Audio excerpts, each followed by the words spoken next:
A legendary stadium for a legendary player. And San Juan Jabloteh looking to become legends because of the adversity they're going to have to overcome against none other than Santos de Guápiles. The Costa Rican side, one of the sensations of that domestic league, looking to advance to the next round as they have a very comfortable lead.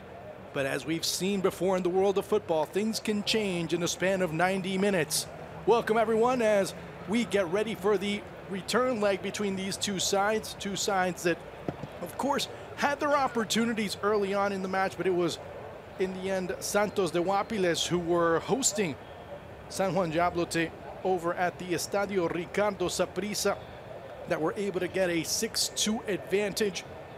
It all comes down to being able to come and finish your shots, your chances in front of goal. That was the major difference between these two teams, as they did have their respective opportunities. This time around, of course, we switch venues. We head to Port of Spain, and now it's the responsibility of the home team to look for at least a 4-0 victory.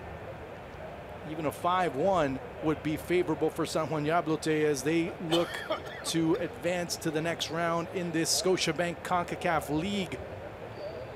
Many looking at this as pretty much as a formality, but as far as San Juan Jabloteh, it was interesting to hear what Keith Jeffrey was able to say about the character of the team, about how this team really wanting to put everything out there and see what they can do, and why not start dreaming of the possibility of having one of the biggest upsets in CONCACAF play, whether you call it at a club level or at the national team level.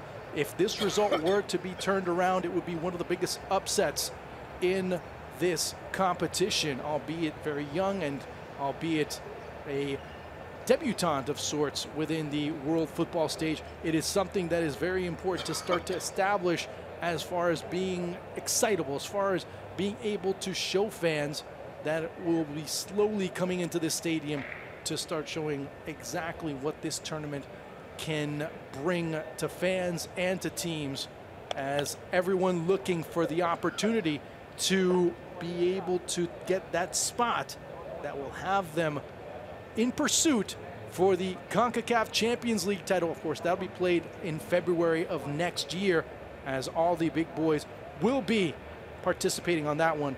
And one team out of all of the teams that are participating in this particular tournament will get a chance to be in that competition.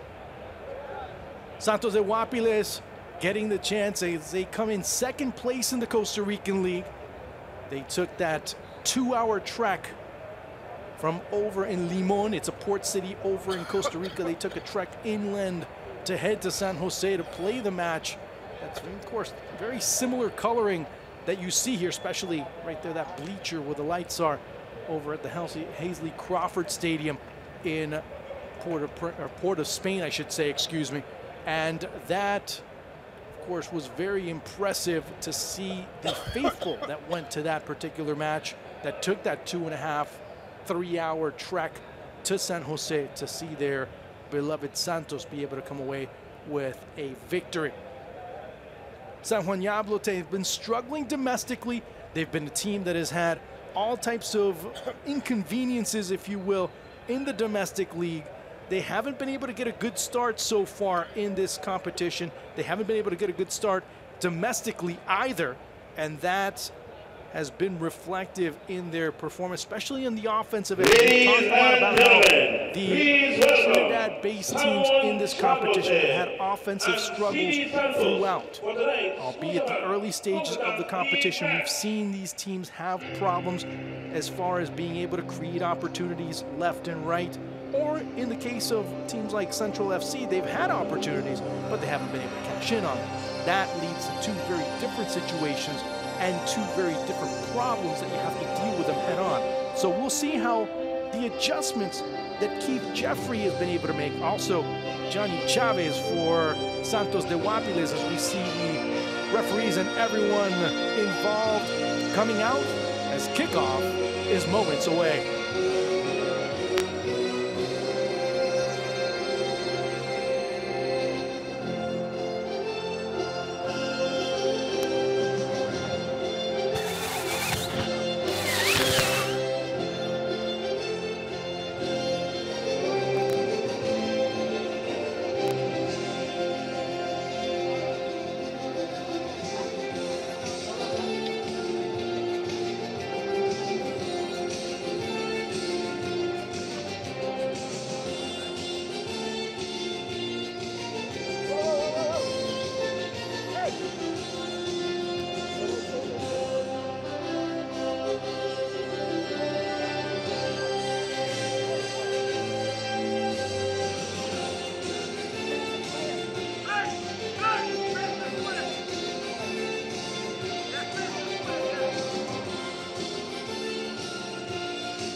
So both teams already on the pitch as we wait as the introduction, the official music, and of course the official handshakes that will be shared between both teams prior to them facing off in these 90 minutes. Very important 90 minutes for both sides as these two looking to advance to the next round. So with that in mind, you start looking at the referees. Of course, that's Armando Castro of Honduras' Honduran and Nicaraguan crew today.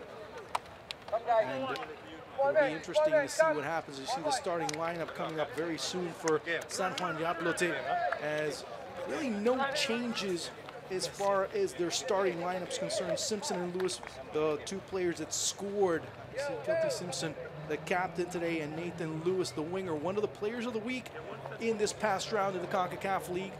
He was selected as that ideal 11, so interesting to see what he can do over on the wing and how he's able to play and be able to attack a back line of 5 that's going to be put out there by none other than Santos de Guápiles. So you see the lineup, of course, that back line anchored by Adrian Reed, Josiah Tramingham, and of course in the back, Shamel Lewison, who had a good performance. Unfortunately, his shots and the defense that he had really weren't helping him out totally. You see the captains for this particular encounter. As it's Eder Mungio. He was one of the 6 players for the Costa Rican side to be able to come out and start guns blazing on Shamel Lewison's goal. As it's not Joel Aguilar or Mark Geiger. No, those aren't the referees. It's Armando Castro, Walter Lopez, and Henry Pupiro. Pupiro, the second assistant. He is the referee from Nicaragua. And Raul Castro of Honduras will be the 4th referee. So I'll make sure I mention, as you see, Armando Castro right there, the referee. Walter Lopez, of course, he's the first referee usually, but today he is a second assistant. And you see right there, well, it's Santos de Guápiles, not Honduras Progreso. Brian Morales in goal, Ian Smith, Barquero, Madrigal, Salas, and Jose Garro in the back. Mungio anchoring the middle with Wilmer Asofeifa and Kenny Cunningham. Starling Matarrita, one of the players that scored. As you see right there, the lineup, well, the one that I mentioned, you add Raymond Salas, that is the starting 11 for none other than Santos de Guápiles, not Deportivo Araunido or Plaza. So we're waiting for the indication from the Honduran ref Armando Castro as we see what's going on, and waiting for the indication from the game, from the match coordinator. And we're underway as it's San Juan Jabloteh in their traditional green and black. Meanwhile, Santos in their away whites as quickly the ball's being moved around. And you start to see a lot of good movement. Eder Solorzano.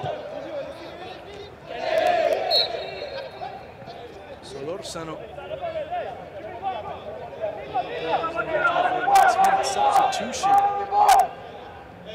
And quickly we start to see some of the changes that have been made. And a free kick coming up. Wilmer Asofeifa, of course, related to Randall Asofeifa, part of the Costa Rican national team. He plays with Club Sportivo Herediano as the ball comes through and harmlessly skips into the hands of Shamel Lewison. As you see right there, Solorzano gets away and he's able to keep it in bounds. So see a lot of ball movement, and that's really what this San Juan Jabloteh side needs to do. Is Kenny Hickson gets the start today.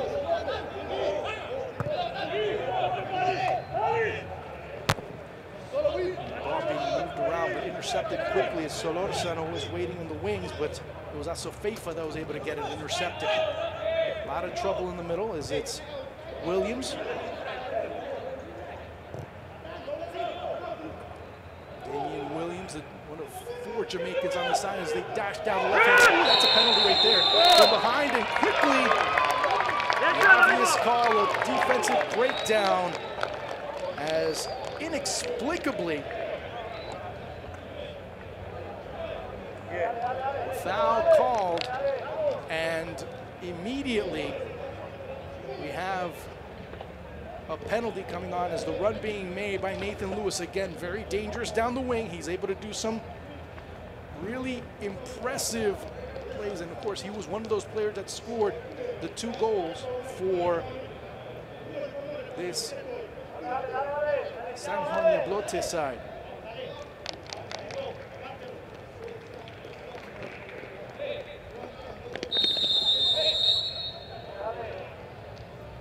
So Hinkson switches sides, 1-0, and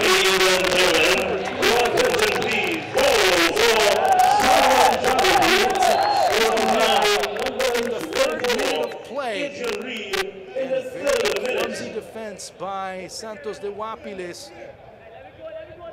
Just waited to see what Brian Morales was going to do and switched sides. 1-0 for San Juan Jabloteh. And of course now with a 6-3 aggregate. 4 minutes in now, and of course it makes things a lot easier as Adrian Reed, number 24, making it 1-0 for San Juan Jabloteh.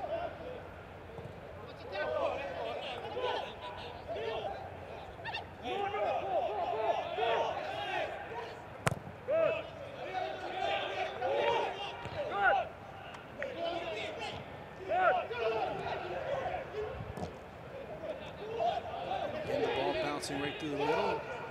And recovered quickly by Feifa. Morales clearing it out and skied straight up in the air. Is it going out of bounds?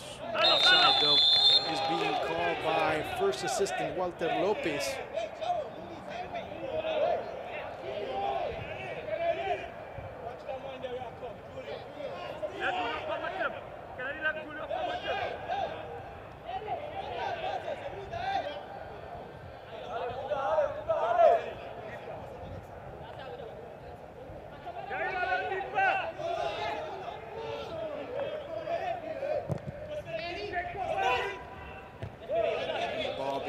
Down, and quickly the opportunity being really limited as far as this is concerned.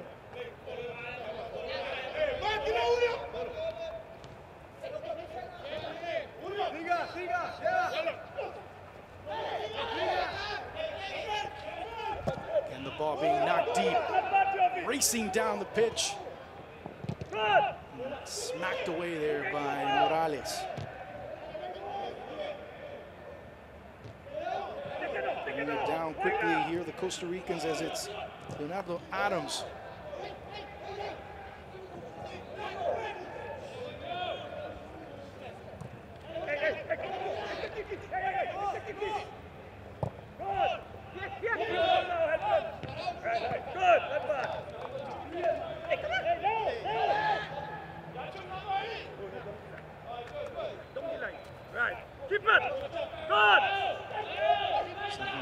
Again knocking it through, and it's been interesting to see what they have been looking to do. Teams like San Juan, teams like Central FC have been desperately looking to start to create youth systems to be able to start bringing players up. And you see a lot of those in case of Central FC, and of course speaking with Brent Sancho and many others that are doing a lot of work within the Trinidadian FA, within the clubs inside the Trinidadian FA. And it's been interesting to see how that shift over to a more youthful side, to more development in the middle. Is speaking of development in the middle, is Osvaldo Rodriguez swinging it through.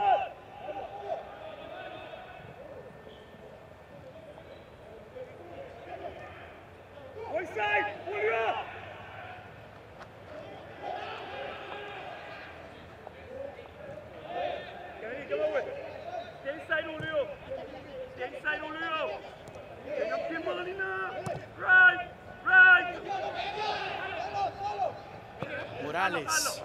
And quickly you start to see that 5-4-1 for Santos be so key as you see the Arboine foul. Arboine, one of 2 players for Santos that were with the Costa Rican under-20s. Quickly we start to see some attack here from San Juan Jabloteh.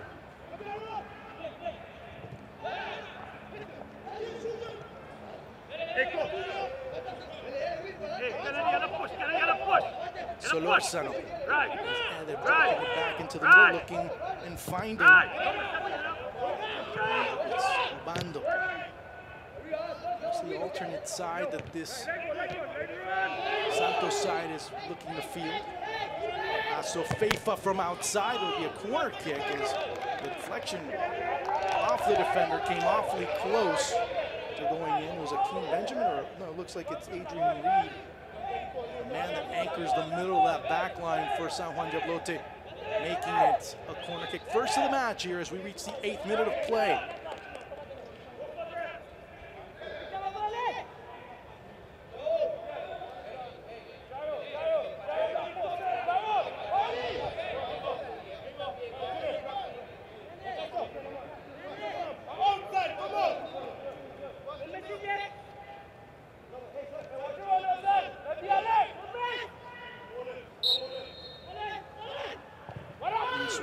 Driving, able to get a clear touch on it and trying to curl it to the back post. Not much going on there for Madrigal, and finally the ball deflected, taken away as Raymond Salas. Ian Smith also. And of course, Ian Smith is the other player for Santos de Guápiles that was part of the Costa Rican under-20 side. He was playing over in Belgium after the under-17 World Cup. Of course, Costa Rica qualified to that World Cup as well in 2015. And at the under-17 level, Costa Rica reached the quarterfinals. Ian Smith, as soon as he was complete with his duty with Costa Rica, he ends up going over to Belgium, playing a little bit, and then of course he returned to Santos de Guápiles. He was part of the under-20 side, as I mentioned. That group was mostly part of the under-17s, as now it's San Juan Jabloteh going out wide. Here's a good opportunity, dribbling down the left-hand side is Julio Noel. Noel being clipped, dropping back, looking back. Here's a chance. Too many White waiting for that ball. Here's Feifa breaking out quickly as Santos. Raymond Salas dropping it all the way back to Shamel Lewison.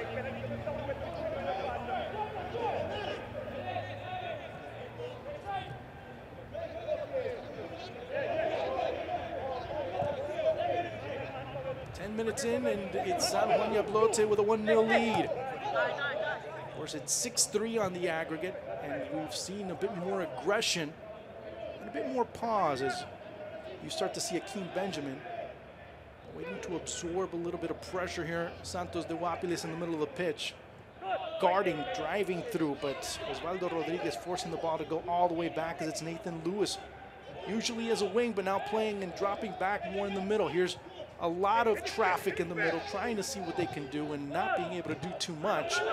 It's forcing it into the middle, which there's traffic, and that really doesn't help you out much if you're San Juan Jabloteh, but quickly trying to force the issue and the foul being called immediately. A little too careless on the challenge, and you start to see some of those issues of anxiety, and sometimes what we've been talking about, as you see right there, is Johnny Chavez saying, guys, come on, we need to focus a little bit more.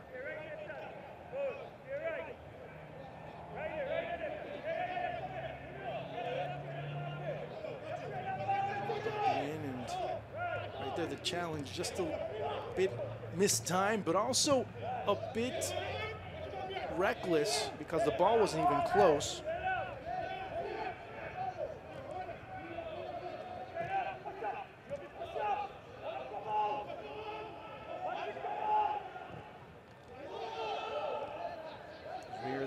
The Hazley Crawford Stadium.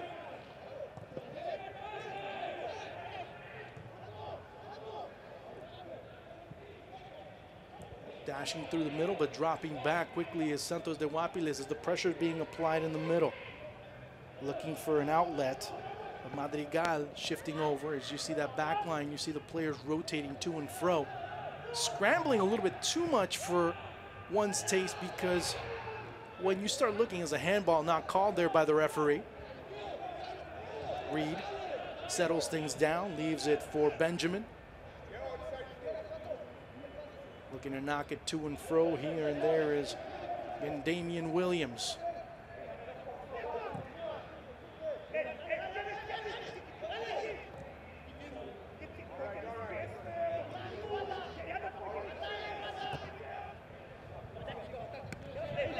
Very perimeter, but playing very perimeter style football, knocking the ball here and there.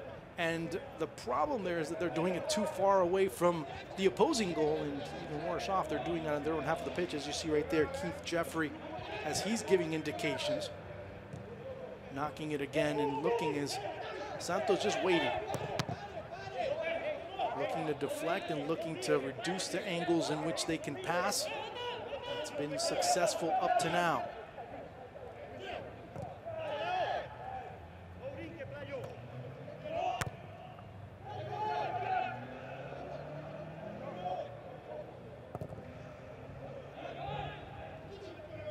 Turning through and sweeping it away was Madrigal, but here's San Juan Jabloteh going down the right side. Noel, who's already had some influence, his cross into the middle that started the break on the opposite side was important in getting that penalty in the early stages. Of course, that was in the 3rd minute of play. Still, they need to have a little bit more patience. Look at things from a more clearer standpoint. They're just trying to rush and push as the foul being called there. And quickly Santos de Guápiles looking to react, and the rebound not being given as Leonardo Adams asking, buying, trying to lobby for the call, but not going to get it.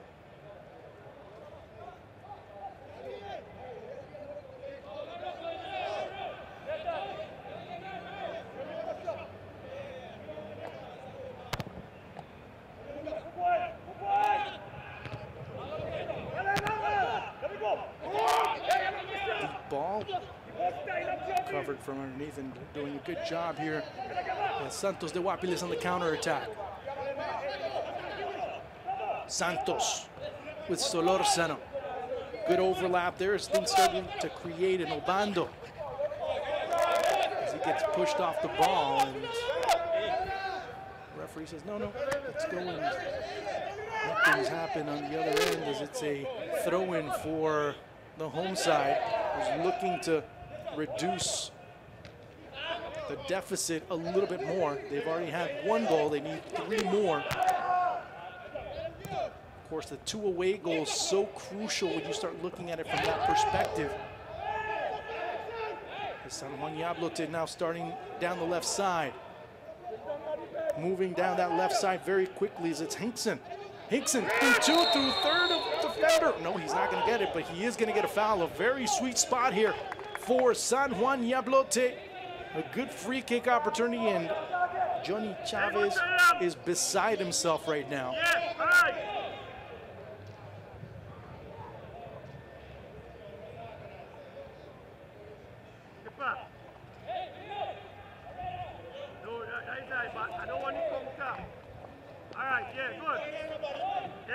Again, the chance coming through, and you see right there, he's trying to get the call, but it's unbelievable that he's actually trying to get it, because he actually went for the body, and that's the main problem with him right now.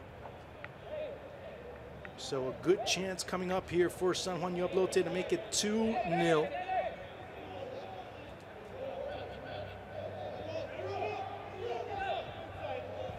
Adeboyne was the one that committed the penalty, just in case you just tuned in. It was Adeboyne with the penalty, and of course the goal by Adrian Reed in the 3rd minute of play. Can they make it 2-0? Trimmingham, but further back is Nathan Lewis. Takes it right over into the track, and a good chance coming up for Santos de Guápiles to reset and start things over as they look a bit nervous after that initial goal. A lot of anxiety that's come their way. And a bit disorganized, especially in the back. You see a lot of pressure, but as soon as the midfield gets broken, the defense starts to shift around and really leave a lot of spaces open, especially down the wings.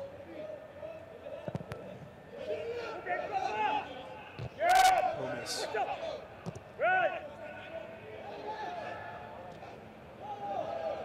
Coming through, and the ball served inside for Madrigal, Juan Diego. Adams getting called for the foul, and he's been battling some really interesting battles against that San Juan Jabloteh backline. You're going to see right here, it's about the second or third time that he, as well as number 6 Akeem Benjamin, have gone at it. So a good set piece opportunity coming up for Santos de Guápiles.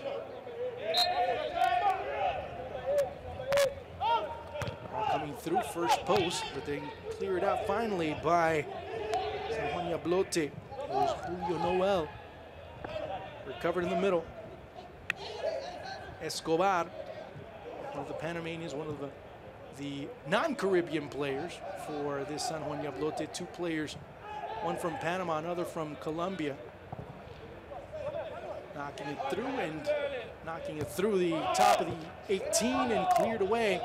It'll keep that San Juan Jabloteh attack at bay as they will look to pressure exactly what they're looking to do, forcing exactly that deep ball that can be recovered by Santos de Guápiles.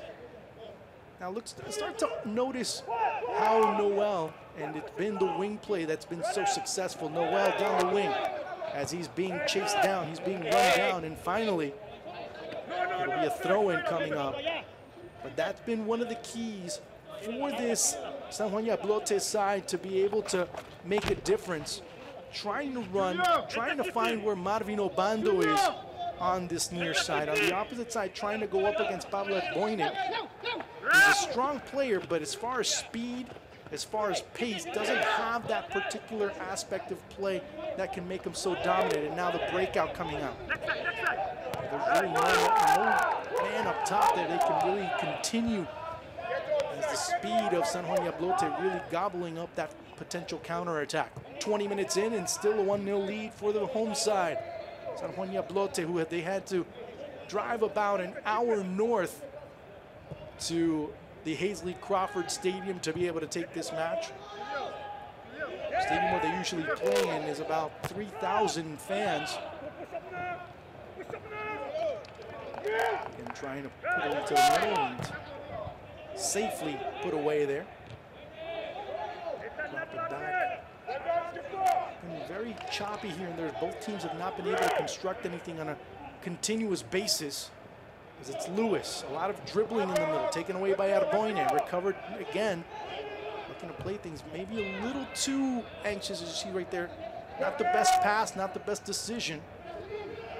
As you start to see Raymond Salas. Of course, he wasn't the Salas that scored, it was Justin Salas that was able to score one of the 6 goals for Santos. So, control and poise, patience, but not a lot of clarity so far for San Juan Jabloteh. And it's Shamel Lewison that's able to get that through, waiting and taking his time, but sending it into an area where there's 4 players, but of course one of those 4 players defending commits a foul on Simpson. That is a free kick opportunity coming up for San Juan Jabloteh. Right there, just winning the positioning battle, but using his arm to win it and keep his opposition down. Katie Simpson, of course, he's been just so, he's had a very tough time. He's had to go up against 2, sometimes 3 central defenders to be able to find a ball cleanly, but he's been more of that point man. It slips right through. Here's a good chance coming. And smothering and finding a way to clear that ball out, as it's been very Been very agricultural so far for both teams. Trimmingham has things under control. Not in the area where they really want it to be. A deep ball again as they were looking down the near side over for Kennedy Hinkson as he switched sides with none other than you start to see the movement by Julio Noel on the opposite side. 4 players in the middle, 5 if you start to add Leonardo Adams, who's playing as a point man, as he's going to be the one that receives. But again, the foul from behind on Osvaldo Rodriguez, and it'll be a bit of a breather for Santos de Guápiles. It's been a very humid past few days in Trinidad and Tobago. And again, when isn't it humid in Trinidad and Tobago? And you start to see also the travel. They came in just yesterday evening, did Santos. They flew in from Limon over to Port of Spain. Not that long a flight, maybe about 2 hours, but they really came in late on Monday night.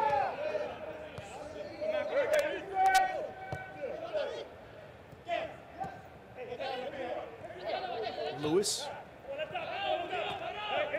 We haven't seen too much of Lewis.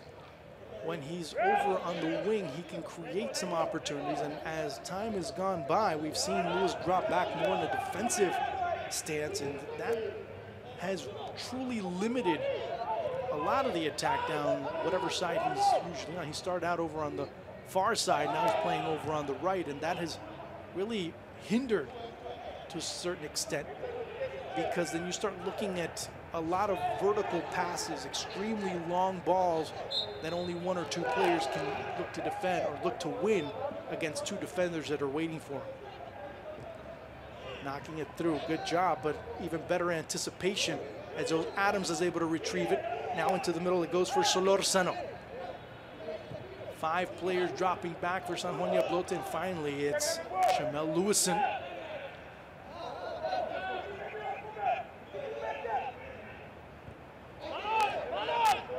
Not much penetration as they've, it's just an observation that needs to be made. In the past 10-15 minutes, we've seen San Juan Jabloteh be able to maintain possession of the ball, but it's way too far away to cause any complications for Santos. They're dropping that, saying, okay, fine, you know, we'll block off all your lanes for you to send the balls that you need to as far as passes are concerned. You're not dribbling too much, and when you do dribble, you dribble far away from goal, so it does help us to at least converge on you that much easier. And that's what they've been able to do, at least fend off any ensuing attacks. Rodriguez from far away, right into the chest of Lewison. As we've seen Santos drop back to a more conventional 4-4-2. Initially, they were looking to use more of a 5-3-2 as far as defending and looking to break out quicker, but their transitions aren't quick enough to be able to catch this San Juan Jabloteh team off guard.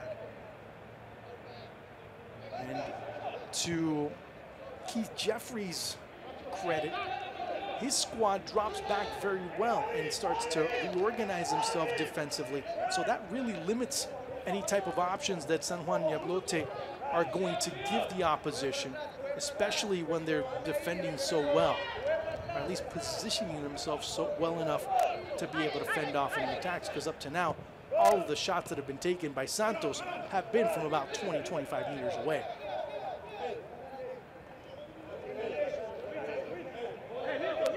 Send it deep again. And a good run. This was very headsy there by, good heads up play by Julio Noel. A chance to shot, and it's saved by Gomez.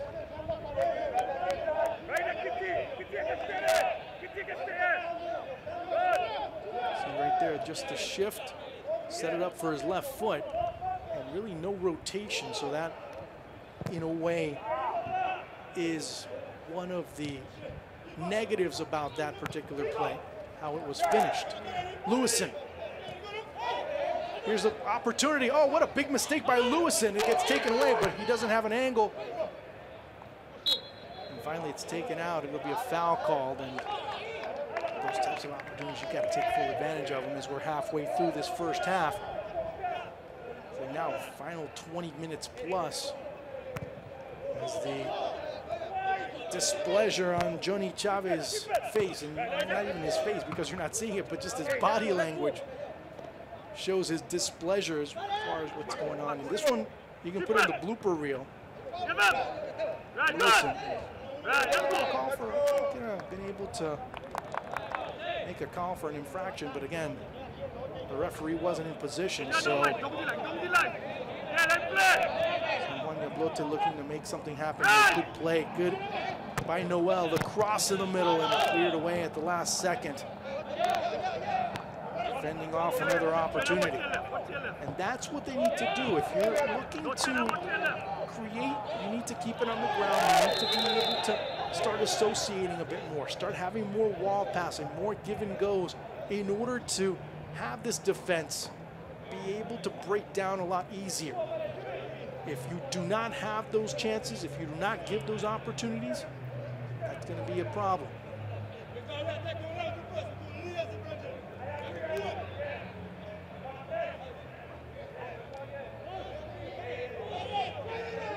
Again, you see right there,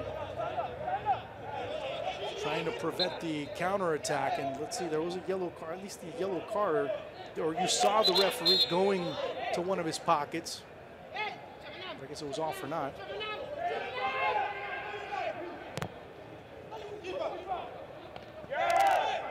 Lewison.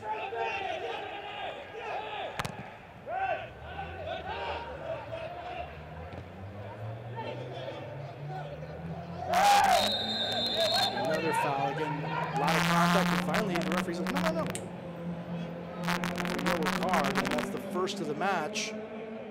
Damian Williams goes into the referee's book as he gets booked at 29 minutes. Yellow card being issued, and it's been a very sloppy, to an extent, first half for both sides.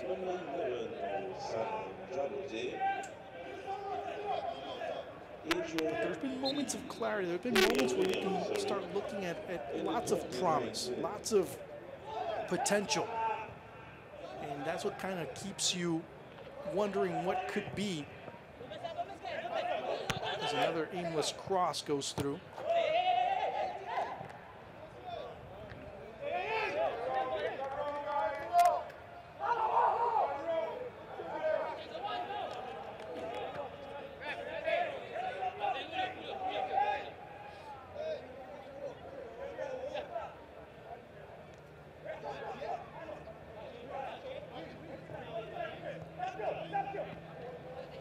Another chance. Obando. Unique cross. Still not out of the woods yet. San Juan Jabloteh leading that corner kick. And things like those happen as Kennedy Hinkson, who started out the first half pretty strong as he was fundamental down the wing, now is another player that's dropped back, looking for the foul, not getting it. But in the continuation here, you see, of course, you didn't see that part when Hinkson lets the ball roll off his foot and out of bounds.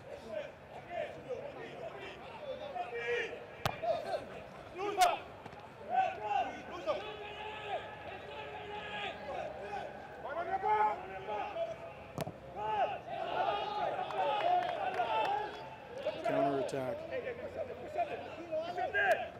And quickly saved up there by Alejandro Gomez.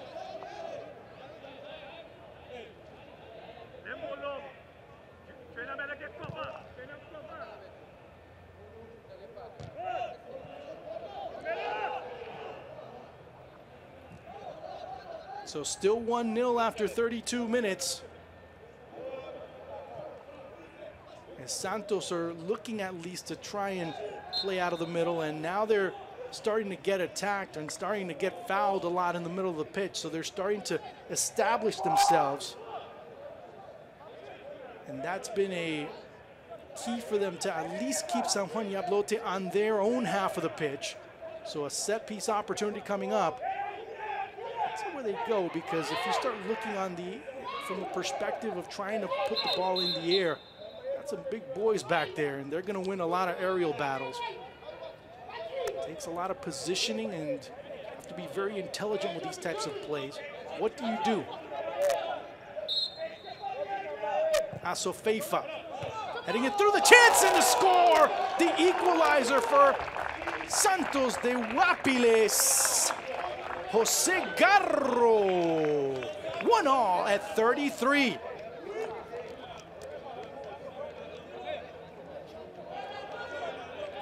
Well, I was asking all those questions, and the answer was pretty simple. Send it to the guy that's not being marked. Garro all by himself in between two defenders. You can see the service right there. Look where Garro is. And by the time he's able to, or by the time any defender is able to react, the ball's already to Garro, and of course he's able to make it 1-1. So Jose Garro, as I mentioned, at 33, equalizing, and now it puts San Juan Jabloteh back to square one.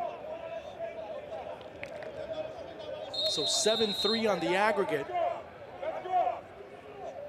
In the final 12 minutes, Jose Garro gets his first of the tournament. Garro's been one of those linchpins for Johnny Chavez throughout this past year. And of course, he's been one of those players who's been vital for the start that Santos have had so far in this tournament. And also at the domestic end, they've been so impressive.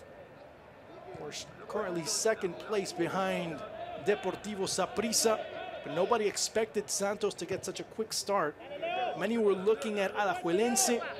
Many were looking at what Alajuelense could do. And last weekend, of course, Santos went to Alajuelense and were able to get a 2-2 draw over in Alajuela.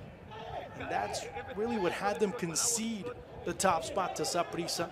But still, knowing what was going on, knowing the team that they were facing, as Benito Floro's side looks a lot stronger compared to the first campaign that he had in charge.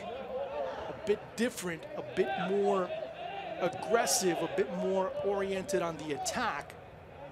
Well, this Santos de Guápiles side was able to go toe-to-toe with a team like Alajuelense and get a draw. So you start to see a lot of the impressive factors of this Santos de Guápiles side as they drop back and defend well, as you saw where there with the equalizer, execute pretty well with the set pieces.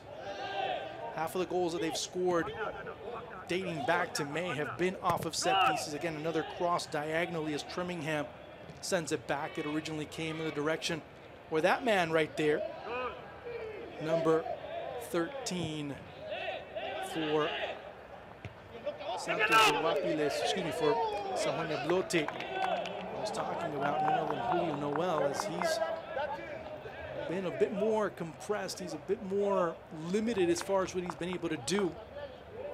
And it's been those crosses, it's been those balls where he's had to turn and receive the ball, then react instead of running towards the ball and having the ball led on to him. Final 10 minutes of this first half, 1-1 here at the Hazley Crawford Stadium. Ever since last week, Thursday, there's been about 5 matches that have been played at this stadium. Of course, this stadium has several teams that are hosted, or that call this place home. In the Trinidad TT Pro League. A little bit too far there for Trimmingham, but Josiah able to recover it. Now, what do you do? What do you do when things look very positive early on, but then really the opportunities were limited? You're down 4 goals on the aggregate. You're able to get 1 back, but then lack of execution or lack of concentration, I guess, would be the best thing. Deep ball. Of course, that really doing little to nothing. As you're going to see right here where Garro is, right there. As soon as the two defenders figured out where the ball was going, well, the ball was already pretty much there. And Garro, all he had to do was just nod it on target. So it's more what San Juan Jabloteh did not do compared to what to Jose Garro, what he was able to do in order to free himself up. You see the foul being committed there, as it was Adams.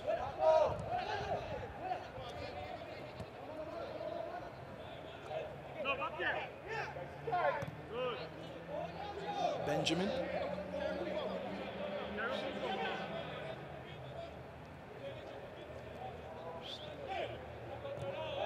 Hinkson.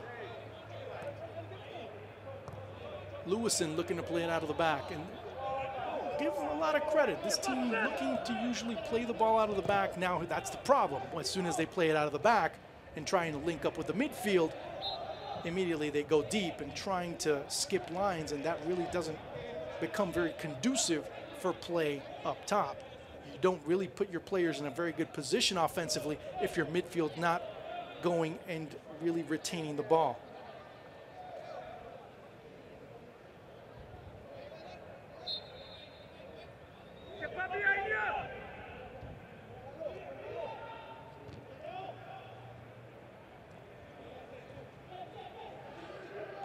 Ball just behind.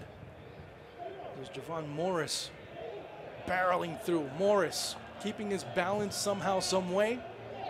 But then the ball not really cooperating with him. Bit hesitant. Adams not winning that battle yet again, as it's been Akeem Benjamin getting the better of him. And quickly looking to set things up. The urgency is there, but the clarity is not. 1-on-4. Looking across to the opposite side, sweeping it through, and again being saved at the last minute. There is a very errant attempt coming through. And a foul being called, and we'll stop play just a bit. Is a huge play coming up here for San Juan Jabloteh. Swiping at the ball was Alejandro Gomez, missing, whiffing completely, missed it horribly. But the home side unable to recover it and capitalize on the huge mistake that was made. So both goalkeepers already with some major gaffes, and that's been a thing to look at when you start analyzing things at halftime. Who's been able to capitalize on whose mistakes? Who's been able to do better off of whose mistakes? That's a big key.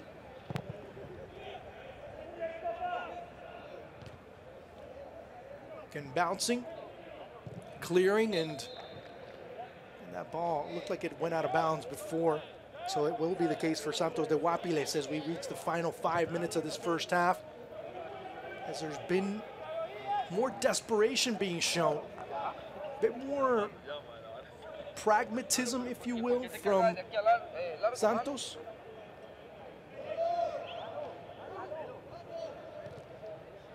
But amidst all the pragmatism that's shown, there's been a lot of mistakes on their part as well.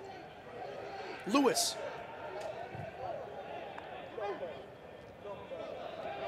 Again set through, and the big guy, Garro, being able to clear it out.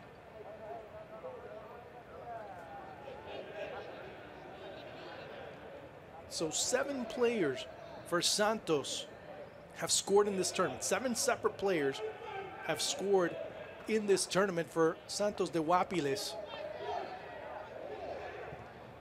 It's 7-3 right now on the aggregate. Looking to put it through 2 players, but not the best opportunity as it's cleared away. This is a potential counterattack, and clearly springing through. 1-on-3, has to wait for some support in the middle. Adams giving some bit of a respite, but way too direct and had 2 defenders in front. Johnny Chavez can't believe the situation is. There was another player, didn't see exactly who it was that was making a run down the left-hand side. Now the answer coming back on the opposite side. Here is Nathan Lewis trying to sweep it through a defender, but Garro standing tall. Rodriguez is going to secure it. And again, it's a question of styles too that you begin to realize what's going on as you start to see more of a 4-1-3-2. 3 attacking midfielders, a holding midfielder in the middle, back line of 4 for Santos.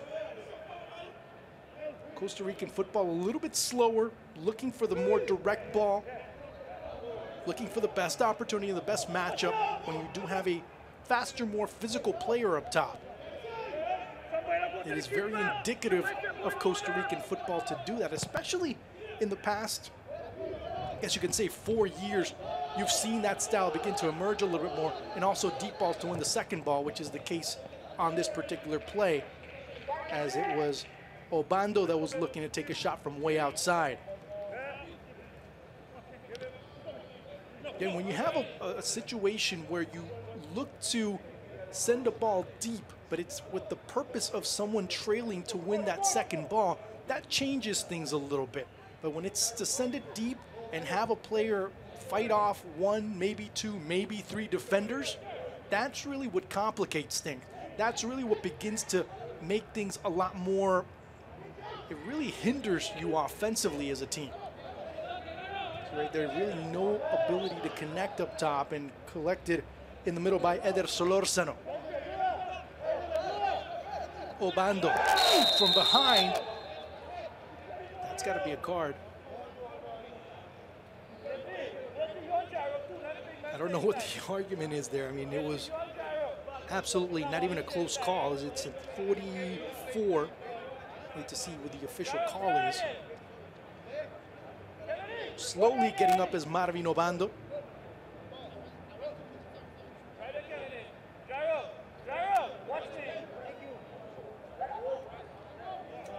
You see from behind. Now the angle there doesn't show you if he comes in, and no, it wasn't even close. That was the other determinant. Of course, the referee had this angle, and that's why he was so quick to take out the yellow card. Second of the match, second for San Juan Jabloteh. If they go first post, you see a lot of players leaning in that direction. Trying to go through, and a great intervention by Lewison. That ball bounces in a very tricky manner in front of him, looking for the counterattack. Quickly launched out there. It'd be a throw-in nonetheless, as we're in the final minute. Of course, stoppage time will come. Not a lot of stoppage time that needs to be given, as the play really didn't have so many pauses. You can see right here. Looks like how the play was designed was to go first post, nodded on target. Of course, the nod was missed, and still very complicated for Lewison. Did a good job of covering it. Here's a good chance. You fouled your own teammate? I gotta see this again. Did he foul his own teammate? As Adams goes to the ground, and of course, the foul's called in their favor for Santos de Guápiles. Oh, no, that was a good call. That was a good call. Just initially, it looked like, because you saw both Salas as well as Adams cross in, you thought that one tripped the other, but obviously that was not the case. 1 minute of stoppage time added. On the sideline has indicated that there will be a minimum of 1 minute of added time to the first half.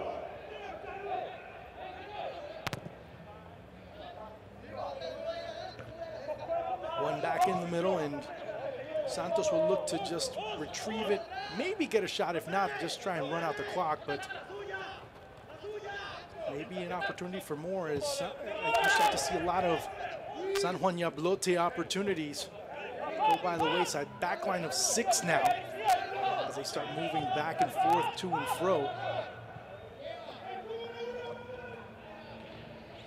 Ball that's kind of short, but Arboina able to recover it. Costa Rican youth international. And that'll be it, as it's been rough and tumble. It's been a bit more chaotic than organized. But both teams have been able to score. That goal in the 33rd minute by Jose Garro could be the final nail in San Juan Jabloteh's coffin. We'll find out. There's still 45 minutes left. And we've seen bigger comebacks in those situations. At halftime, we're 1-1. match statistics and highlights, make sure you visit CONCACAFleague.com. Follow all the tournament's action via the official CONCACAF social media channel on Twitter at Concacaf. And also our Facebook page at Concacaf.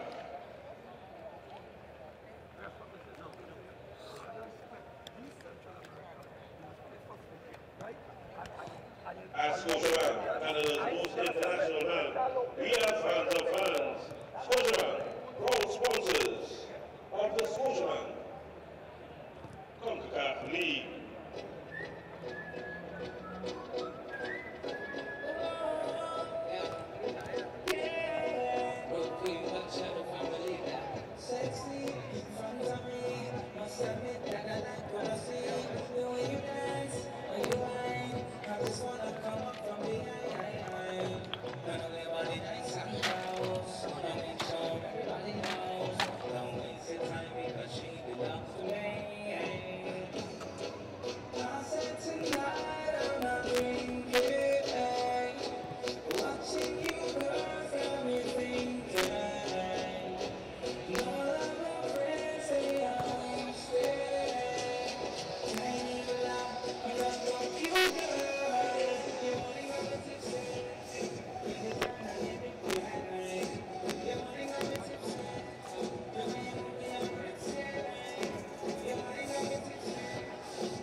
Sometimes when you're dealing with a match that had a lopsided first leg, the focus tends to be lost by one of the teams. And that was really indicative early on as the penalty was committed. Easy penalty kick conversion by Adrian Reed made things 1-0. But after that, we really never saw a complete performance by Juan Jabloteh as they were looking, but really never really finding the goal defended by Alejandro Gomez.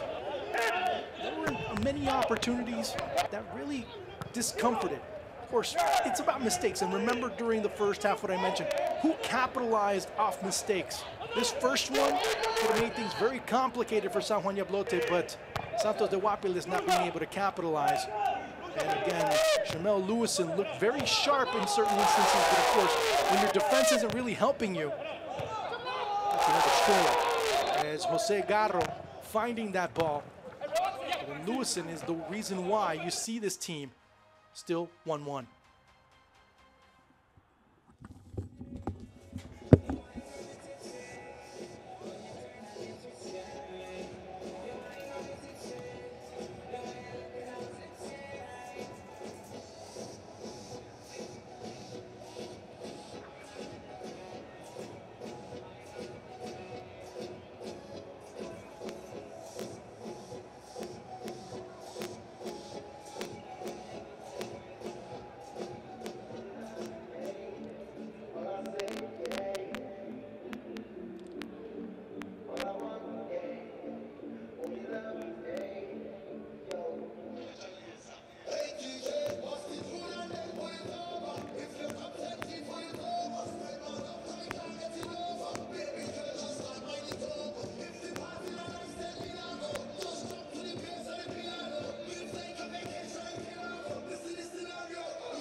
Getting ready for the second half here at the Hazley Crawford Stadium.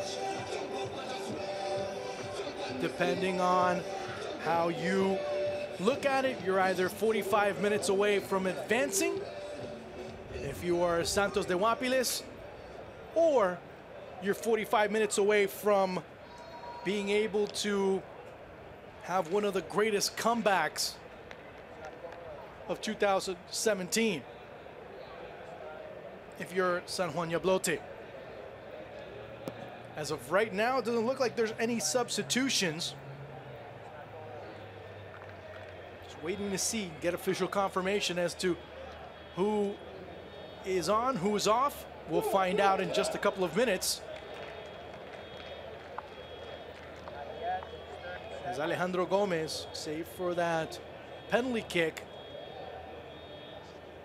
really hasn't had a great deal of work. He did have a horrendous swipe at a ball and miss, but in the end, it really didn't harm him. Shamel Lewison, another good performance, but once again, in crucial instances, he was let down by his defense. As referee Gladwin Johnson begins the second half. And no substitutions as of right now. There'll be some interesting moves to make depending on how the game progresses. As for San Juan Jabloteh, they're looking to at least fend off a situation where they need to start scoring once again. They've only scored 4 goals in their last 4 matches. Of course, the one that they were able to score the most was, it happened to be last week, the 6-2 loss against this Santos de Guápiles side.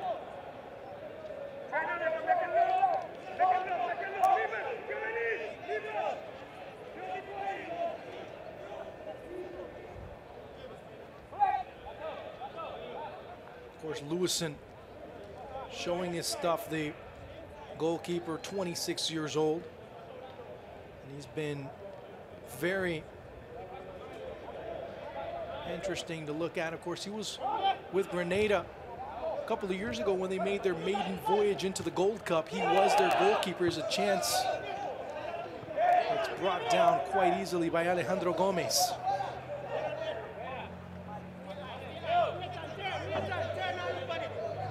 So for Lewison, he's become that anchor in the back, that leader in the back for San Juan Jabloteh.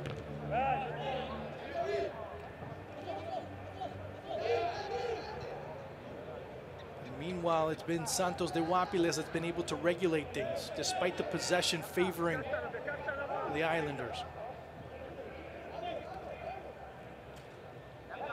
And some of the adjustments, I think you're starting to see one of them right now, is it's securing the ball, playing it a little bit simpler. Maybe a little bit too simple there in the case of Alejandro Gomez. You start to see some of the things that they're looking to do, or at least from Santos' perspective. Now we're going to see what early adjustments or early applications to the adjustments here for San Juan Jabloteh.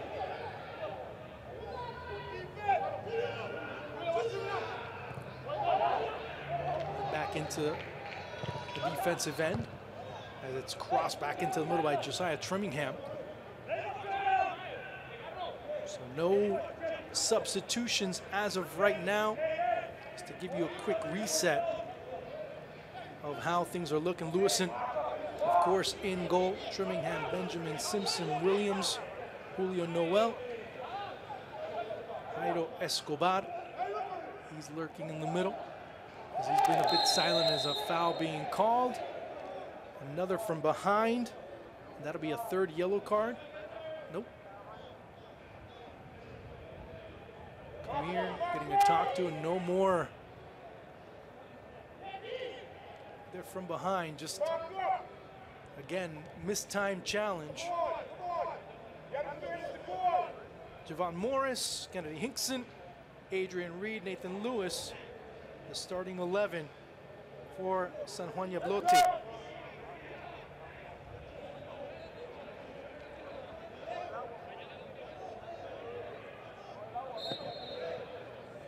It's Alejandro Gomez.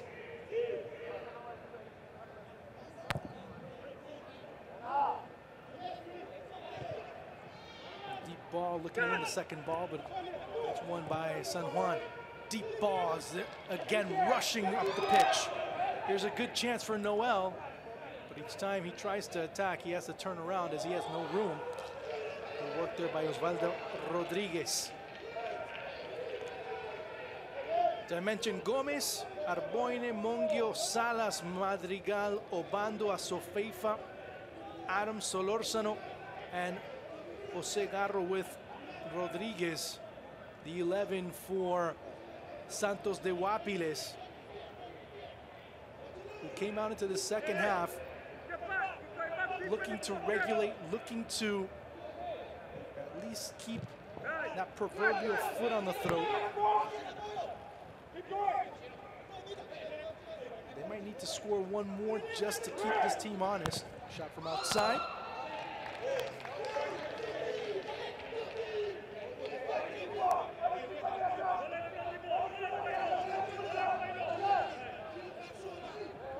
So again, when you have so much distance and so much space, why not take a shot? I mean, it's been your best option up to now. Intercepting it again was Lewis, but anticipated even better.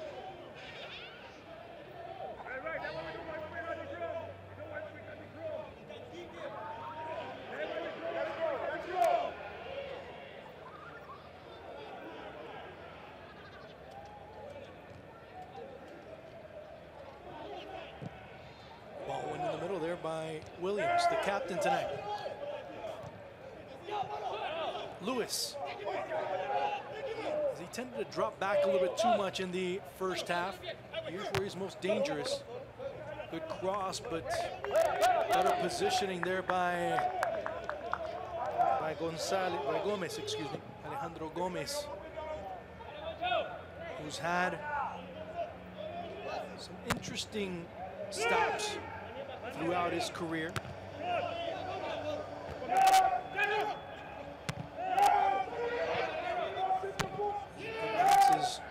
Bounces here, bounces there, and that's been the story of the match. Not a lot of precision, but as long as Santos is able to keep things in check, they're very glad to be able to knock the ball deep and have this team who really hasn't shown much, especially in the middle, chance a shot that gets deflected off a defender. Mistake here, and it's Lewis running at the defense. Shot, nope. Has to turn back around and play it.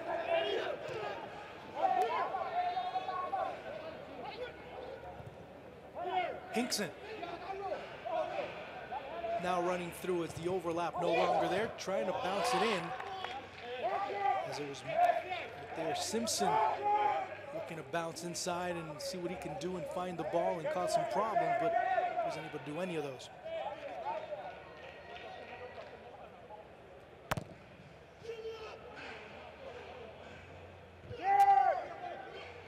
Trimmingham, as we get into the 53rd minute of play. Not much being shown as of right now.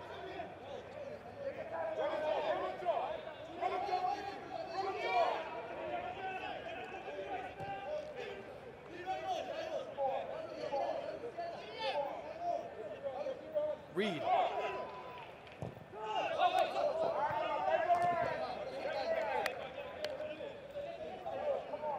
You start to see a lot of what's going on with this side as Alejandro Gomez chases it. His second year with Santos. It's been a good part of his career early on with Cartaginés.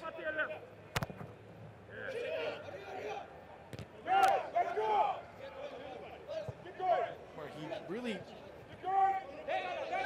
started out as a backup, but then as the season progressed, especially if you started looking towards 2014, upon the departure of Javier Delgado, who was the coach in there, of course, he was hired just a few months ago, the former Costa Rican international defender from back in the 1990s, of course, made his presence, made his status as a player. Really became a legend, Javier Delgado. Won 10 league titles with Alajuelense. As a coach, he's had mixed results. Now taking over for a second tenure over at Cartaginés, and has had some struggles early on. So going back to Gomez, since Delgado left, he became the starter. He became a major part of that Cartaginés side, but then decided to go to Santos last year. And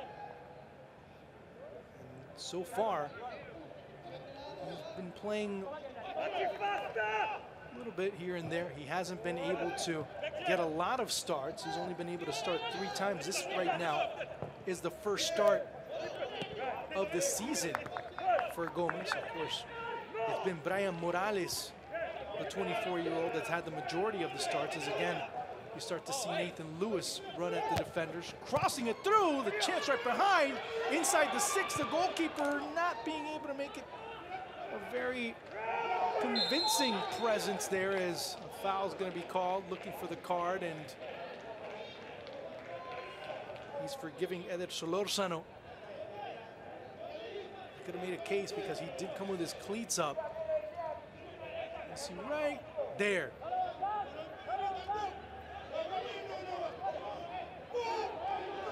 Saw a rather puzzled Kennedy Hinkson saying, why doesn't he get a card? But Juan Jabloteh able to get the free kick anyway, so here's a good chance to try and once again dent that 4-goal lead in aggregate, but not much going on as it's skied straight up in the air. Benjamin in an offside position. So, waiting to see, and of course, as you see right there,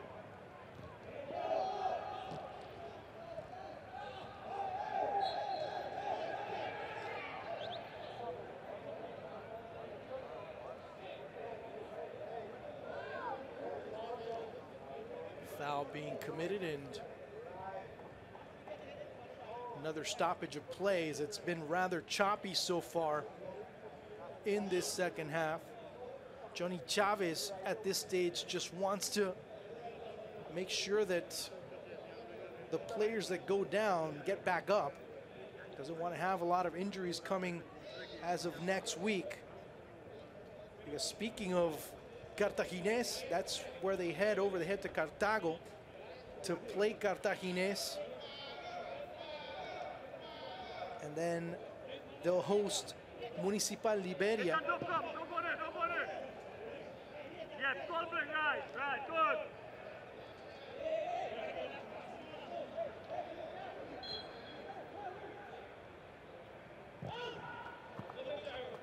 And the ball served in.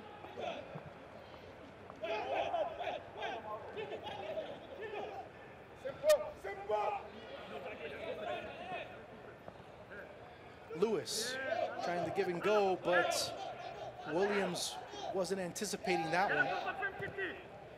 Trying to go around the ball, trying to be very patient, dribbling up, but the pressure being made by Benjamin, being pressed by Benjamin, and he just knocks it deep.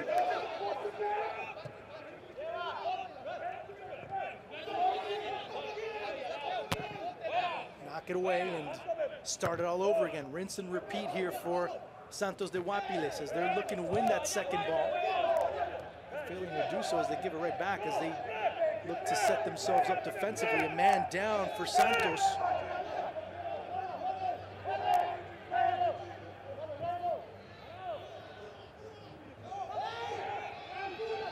Gomez a bit hesitant when he's coming off his line. But then again, when you see a player when you see a player charging you, sometimes you have to think who it is. Who is that player that's running at you? But when it's a player with the speed and the size of Kitty Simpson, you start to think twice as to whether you want to go at that ball or not. Is Rodriguez complaining about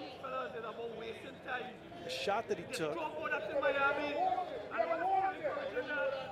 We'll see again. We'll see what happened here. Ran into a shoulder. At least it looks like. There's Morris, Kevon Morris, the one that he ran into, but there's blood. At least it looks like it. Don't see any blood on the jersey, but.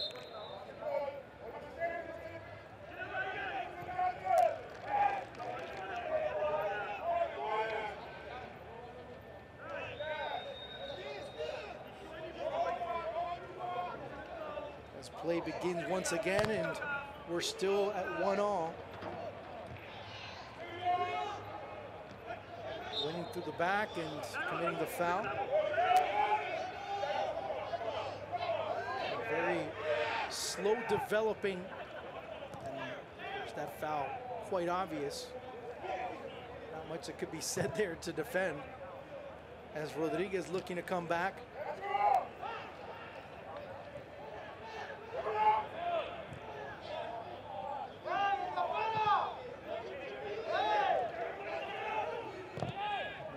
See Rodriguez right there waiting to come back on. Is Santos provisionally down, at least down right now to 10 men. Now he joins his team as we're into the final 30 minutes of this 1-1 draw. 30 minutes away, Santos de Guápiles from advancing into the next round.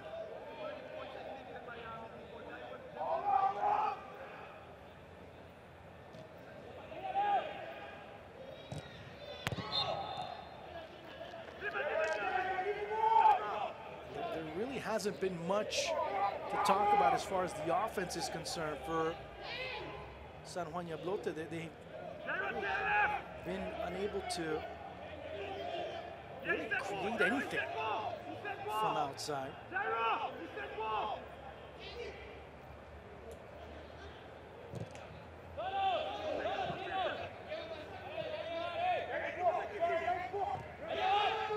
Dropping it back and looking to control, but giving it right back to San Juan. Escobar.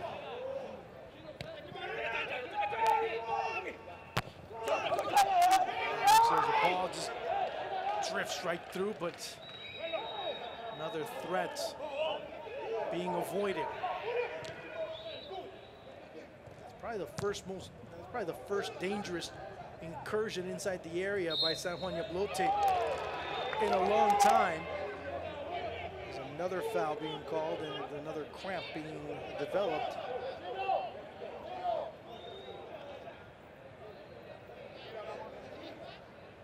You see right there,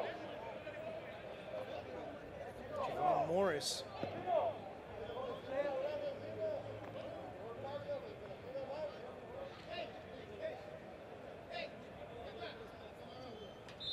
So far, we haven't seen many shots on goal. We haven't seen a lot of opportunities, and we haven't seen much to really write home about. But for Johnny Chavez, he's happy with that as long as he can maintain this result. Yes, he does have a bit of a cushion. He doesn't want to start giving up more than he already has in certain areas of the pitch.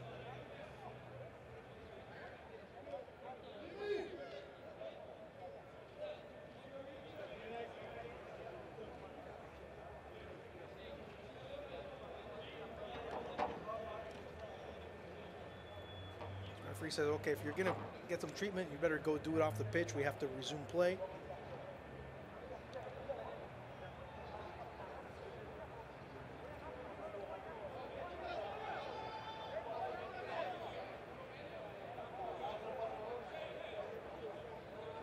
So with that, we'll reset play after a few minutes of inactivity.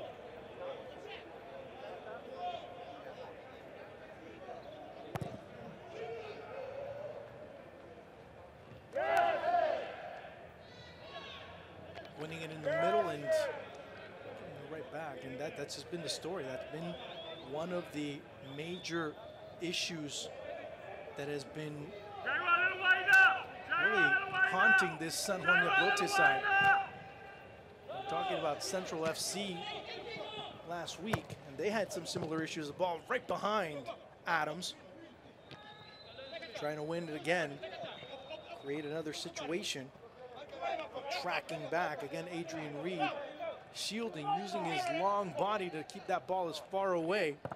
He does a good job of doing so, clearing it away, just trying to be as uncomplicated as possible. The guy was chasing.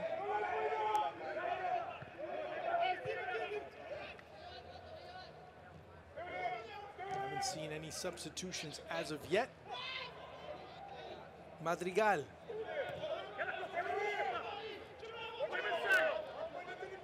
Salas, Raymond. Lewison.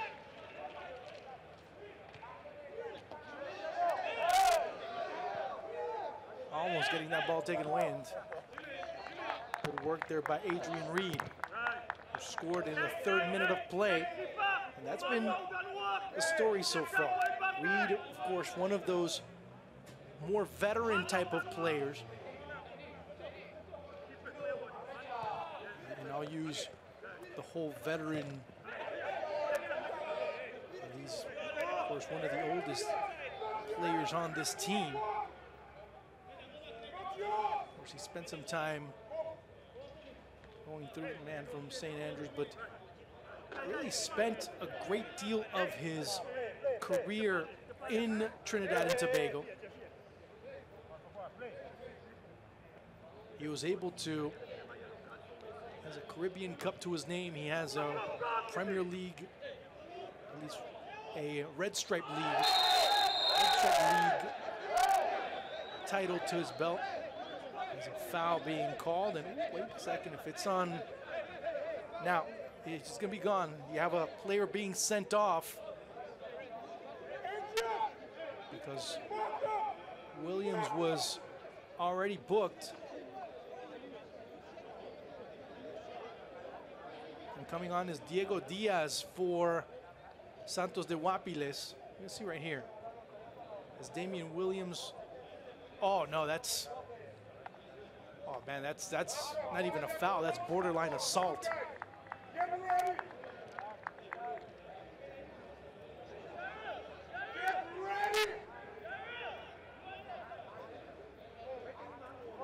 Not sure if I saw the yellow or the red card, but coming off will be Raymond Salas.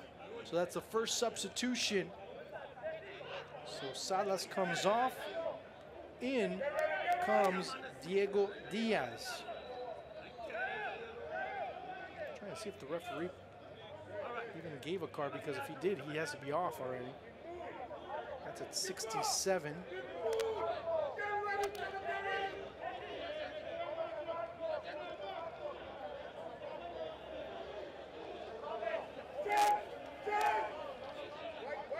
So Diaz comes on.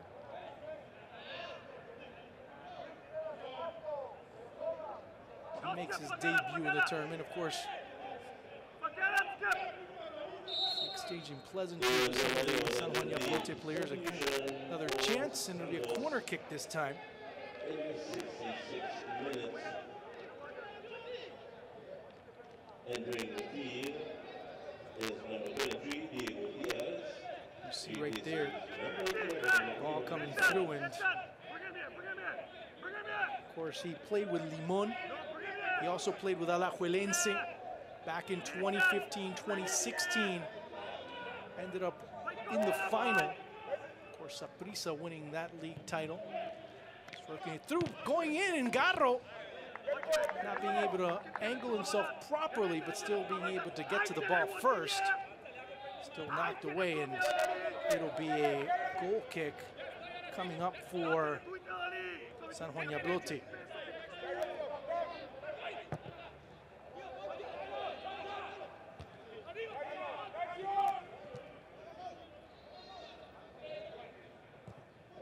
See number 11 there. Williams still on the pitch. He's on borrowed time for sure. So you can see here how Garro's able to beat the defender Akeem Benjamin. Of course, not the best angle, but he's able to beat him to the ball. Knew that the ball was going to the far post. He's able to get to it first. 69th minute of play. Still 1-1. But on aggregate, it's a 7-3 advantage for Santos de Guápiles.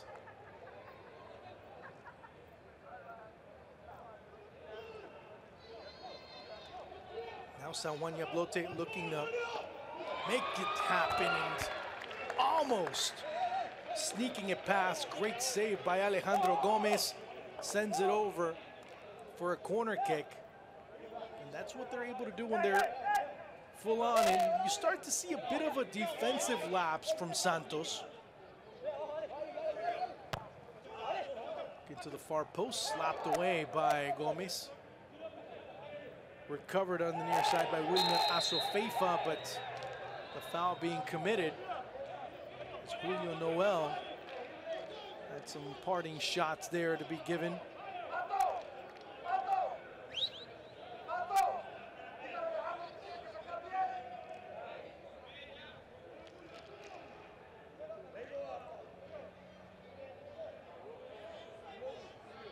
As you see right there, clipping him, and not much else he could do. But then here's the play. As we've seen Noel, this is what he's wanted to do throughout the match. Has a chance, has a space, but is finally denied.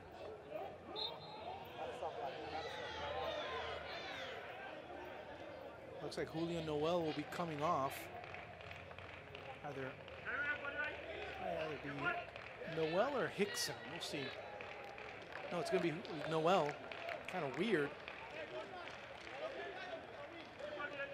coming on will be Akil Campbell. That'll be at 71.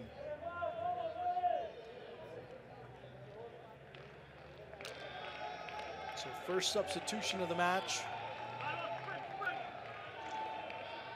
Akil Campbell. And then Noel, who just had the most dangerous opportunity off the run of play in the entire match for San Juan Jabloteh. We'll see how things work out as give and go, but go a little bit too far.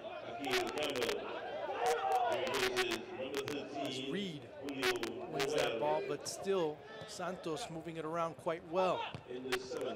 Madrigal, chance from outside, but not much going on. Here's a rebound, the opportunity, and make it 2-1.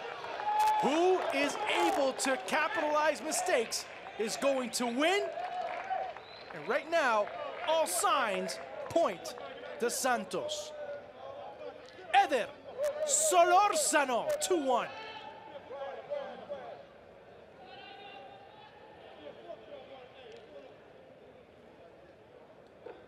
That was at 72. And great presence of mind. We're going to see how everything broke down here. Of course, the rebound, very elementary. Adams knew that his teammate was there, and Solórzano, all he had to do was put it top shelf. Nothing that could be done there, but very elementary defending by San Juan Jabloteh. As we can pretty much call it a night. Well, it's been the case for quite a while, especially after winning the away leg 6-2. It was pretty much a foregone conclusion, but now with an 8-3 aggregate, seems very nearly impossible right now for San Juan Jabloteh to be able to score 6 goals. At least they're trying. As a chance, another shot by Nathan Lewis as they look for the equalizer.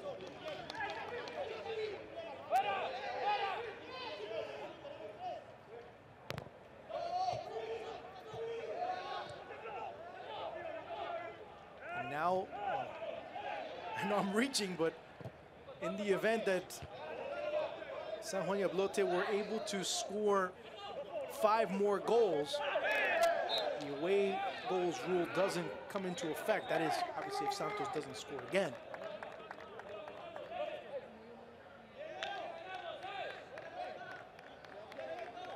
There's the foul right there on just a very careless play by Jairo Escobar. Looking to serve that ball through. Here's Solórzano. Solórzano has to cut back inside. Doesn't have much room, doesn't have much accompaniment. Bit tentative, but still being able to hold the ball to create, but erroneously serves it out. Here's a good chance that goes to Simpson. Deep ball, but the back line being able to defend, and finally it's recovered, brought down, protected, and the possession will begin again for Santos de Guápiles. Aso Feifa. Wilmer.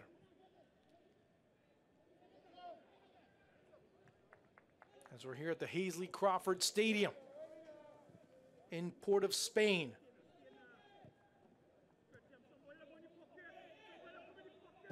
Of course, the winner of this tie faces Honduras Progreso and Chorrillo, the winner of that particular encounter. Lewis, so far the best player for Jabloteh. The chance of opportunity. Not a lot of pace on that ball, but being able to recover it quickly and sends it out to touch. It's San Juan Jabloteh again setting things up. Lewis running again at the defense, getting past the man. Here's a chance to shot. Oh! Unbelievable what was just missed. Oh. Lewis can't believe all the work he did. And he's been able to do a number on Arboinen. And if there's been one positive to come out of this, it's been the play of Nathan Lewis tonight. And what he's been able to do on that left side, especially when he stays on the attacking end. You got to feel really bad for Keithy Simpson. As coming off will be Osvaldo Rodriguez. That'll be the second substitution. Waiting to see when the substitution will be made. That's in the 77th, as Rodriguez will come off. Coming on will be Kenneth Dixon.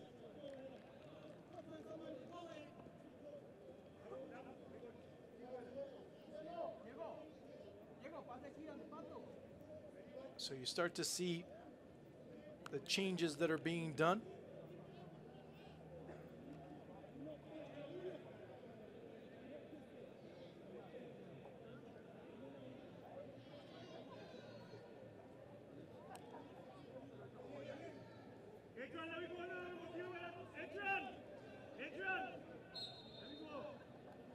So the substitution is Kenneth Dixon comes on. Dixon, of course, bringing a little bit more pace, a little bit more energy. Of course, by this stage of the match, Rodriguez was already on his last legs as he was really struggling. Gomez. So Dixon making his debut as Jabloteh getting ready to come on. Dixon, of course, started out with Santos, took a year over at Alajuelense, then returned a couple of seasons ago to Limon, as you see right there. The substitution about to be made for San Juan. It'll be Kadeem Hutchinson.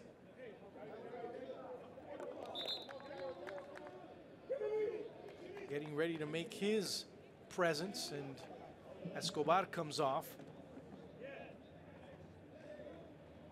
That's at 78.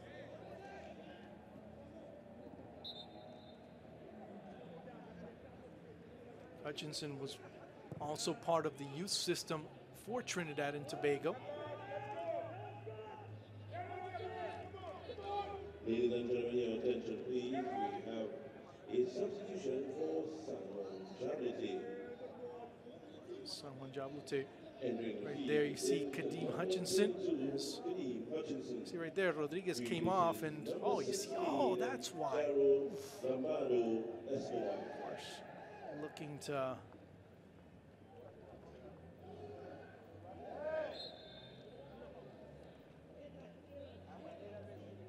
get that little situation fixed.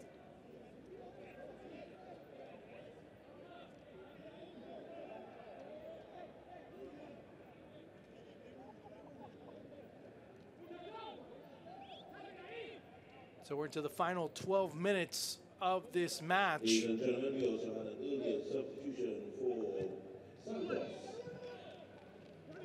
Lewis, by far the man of the match for San Juan Jabloteh. There's another corner kick. He's been going at the youngster Arboine all night long.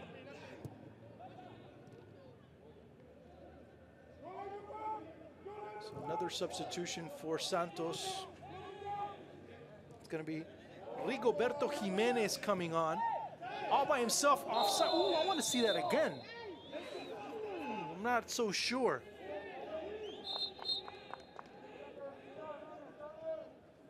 Coming off will be Leonardo Adams, man that set up the second goal for Santos. So 26 comes in for 29 at 80 minutes. So that's a third and final substitution. Adams with some very lunch pail type of performances. He won't go, and many won't remember the efforts he's done.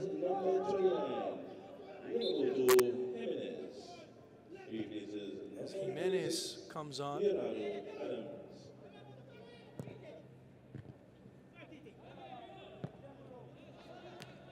That substitution in the 81st minute. So waiting to see here what develops, and Santos at this point They're looking to hold the ball and just send it as deep as they can. As Leonardo Adams, the senior statesman for this squad at 36 years of age, bids adieu for the evening.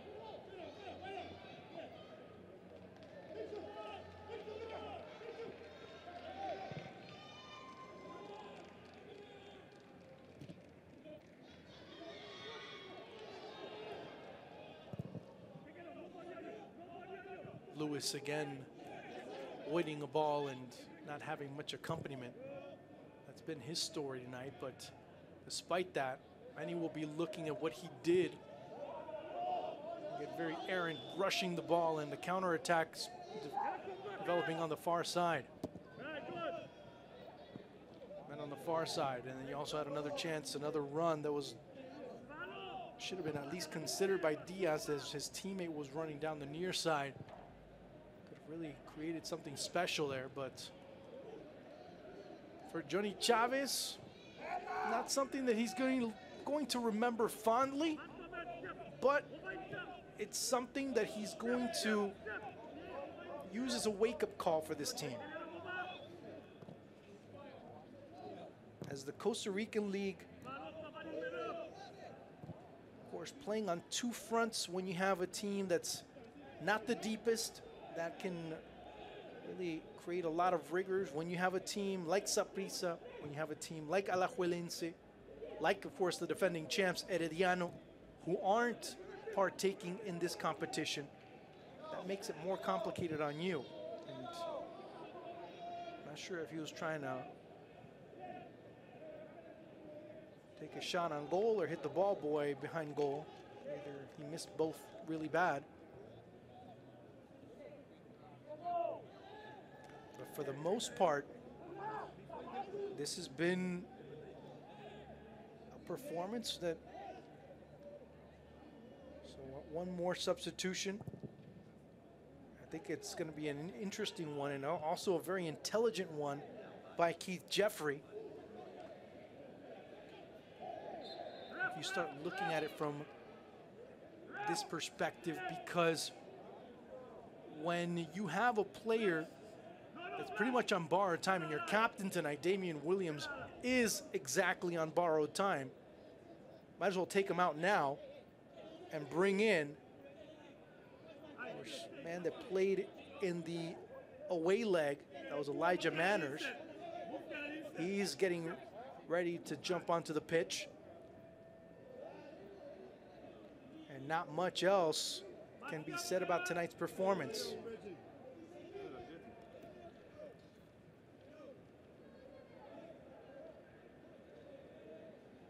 84th minute, and coming on, of course, Elijah Manners.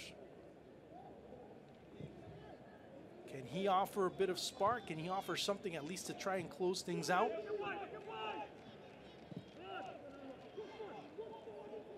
As what's most realistic from this standpoint is to look to at least get the draw or even get the victory if they're able to work it well enough.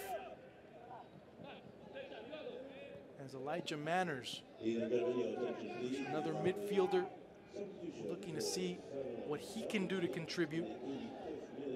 And he's been, or started his career at San Juan Jabloteh, but then also spent some time over at Central. That's been one of the things that has been talked about, how these players have been able to move around. But then now, especially at this stage of the development of the domestic league here in Trinidad, is looking for a model that can be sustainable.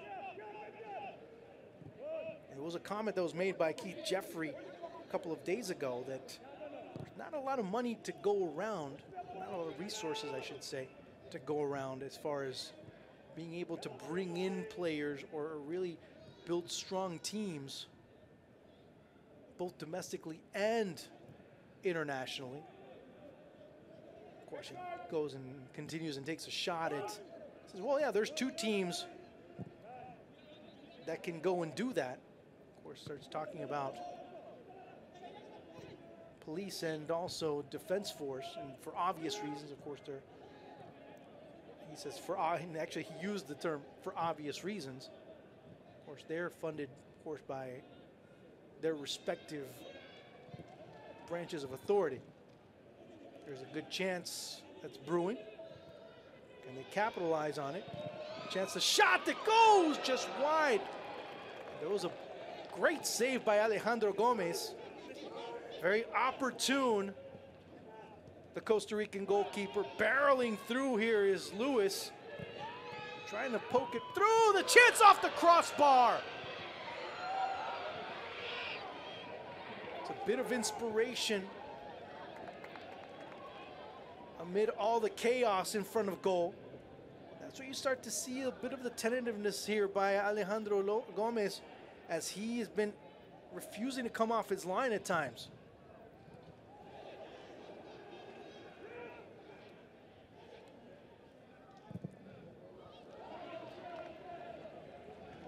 And the cramp that ensues. It's 3 minutes plus stoppage time. No more substitutions. So we'll have to stop play.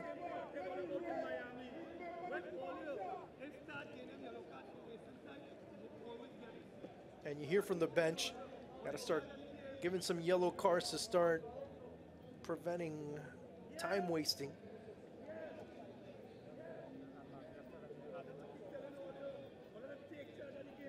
As Gomez was complaining about his hamstring.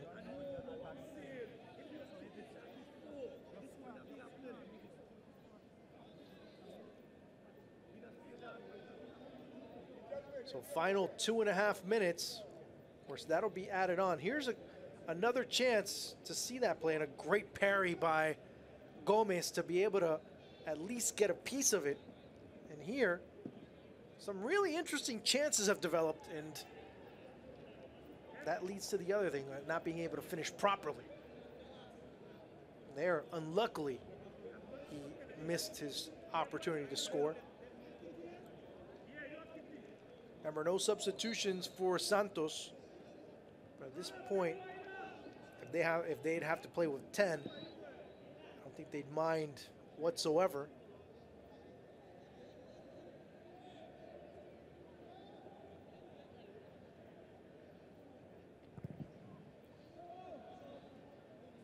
As the woes for San Juan Jabloteh will continue. Santos will go back home and await the winner of Chorrillo and Honduras Progreso in the quarterfinals. That'll start next week. So we'll see how that particular tie plays out. When you start looking at the other particular matches, Árabe Unido and Central, of course, it's Árabe Unido with a 2-1 advantage. They would face Águila or Real Estelí. Olimpia with a 2-0 advantage over Alajuelense, as La Liga looking to bounce back and be able to advance. Of course, they would face Alianza or Platense. It would be interesting if the two Honduran sides, that would be a quarterfinal matchup.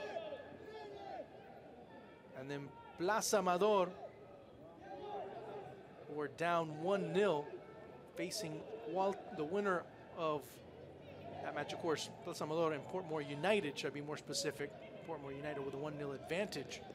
And then Walter Ferretti with a 4-1 aggregate lead over Belmopan Bandits. 4 minutes of stoppage time. The fourth official on the sideline has indicated that there will be a minimum of 4 minutes of added time. Santos will be the first team, as of course now it'll be 8 teams looking for one spot, looking to win that Concacaf League that will give them access to the Concacaf Champions League.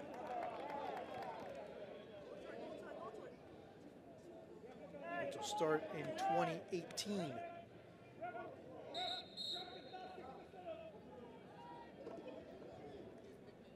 more cramps.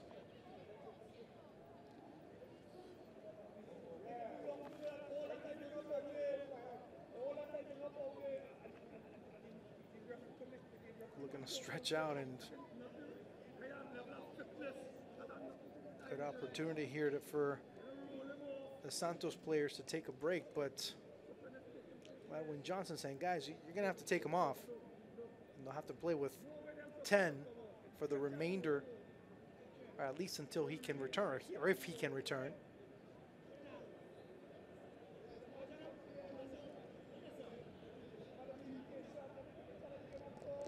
And there'll be another minute added to the 4 that were already given by the referee.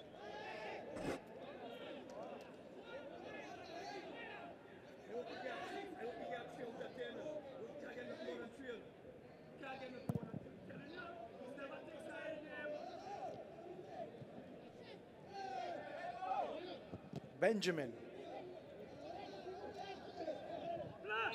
So as I mentioned, big match this coming weekend. There's the foul being called, but play will continue. As I mentioned, Santos against Cartaginés, then against Municipal Liberia, and then Grecia. There's another chance to make it 3-1. No, great save, no offside. So all for naught.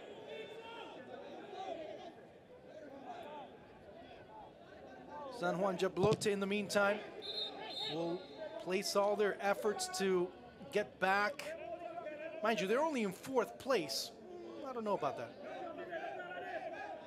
They're in 4th place right now with 10 points, but they've been struggling. I mean, the last time that they were able to win was back on July 17th. Of course, there was a break as another shot goes wide.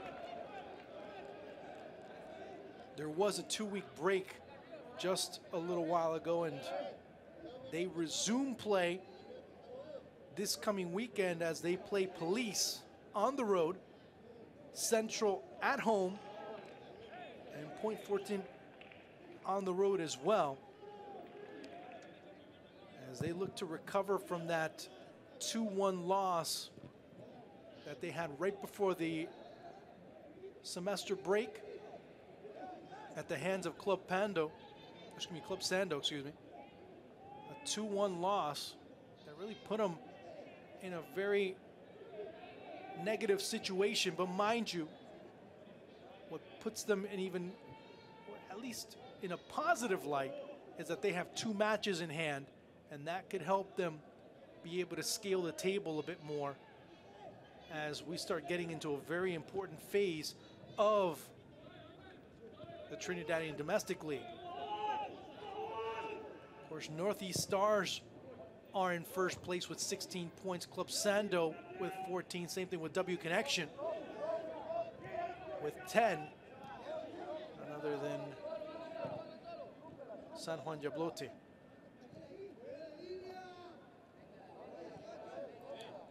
As we head into the final minute of play, just trying to keep that ball as far away as possible. Looking to close out the match, and they do so. So Santos de Guápiles go on the road and win yet again, this time a 2-1 victory, but in their debut performance in the Concacaf League. Not a bad way to start for Johnny Chavez side, as Eder Solórzano scores the game winner. Adrian Reed broke the ice in the 3rd minute from the spot. And then Jose Garro from the set piece was able to make it 1-1. So your final score, Juan Jabloteh 1, Santos de Guápiles 2. Thank you so much. Talk to you soon. Peace. I wish you a safe journey home.